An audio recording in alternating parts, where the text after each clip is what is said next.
11th சிறப்பு தமிழ்ல இருந்து சாகித்ய அகாடமி விருது பெற்றவர்களுடைய பட்டியல். 1968 வெள்ளைப்பறவை அப்படின்றது யார் வாங்கினா? சீனிவாச ராகவன்.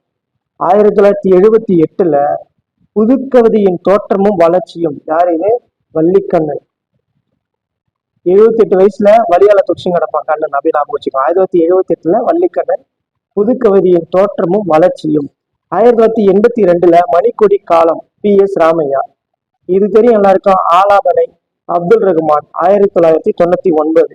ஒரு கிராமத்து நதி 2002 ஒரு கிராமத்து நதி நூலுக்காக யார் வாங்கினார்னா சிற்பி பாலசுப்ரமணியம். இதுக்கு ஷார்ட்கட் பாருங்க. 2002 இங்க நதின்னு 2 வார்த்தை இருக்கும். இங்க ஸ்டார்டிங் 2 கடைசி 2 அப்புறம் 2002. வணக்கம் வள்ளுவம் 2004 ஈரோடு தமிழ் அன்பன்.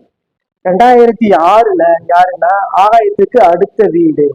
ஆகாயத்துக்கு அடுத்த வீடு. இங்க பாருங்க, இங்க 3 வார்த்தை வரும். ஆகாயத்துக்கு அடுத்த வீடு 2 3 பேருக்கு நான் 2006. 2006 மேத்தா ஆகாயத்துக்கு அடுத்த வீடு அப்படின்ற நூலுக்காக சாகித்ய அகாடமி விருது வாங்கிட்டார். அடுத்து 2009 கையொப்பம் புவி அரசு.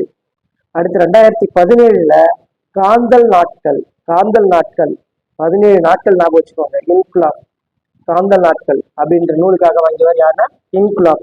இதுல 2003 ஒரு நூலுக்காக வைரமுத்து சாகித்ய அகாடமி விருது வாங்கியிருப்பார். அது எந்த நூல்னு தெரிஞ்சுன்னா கமெண்ட் பண்ணுங்க. நன்றி.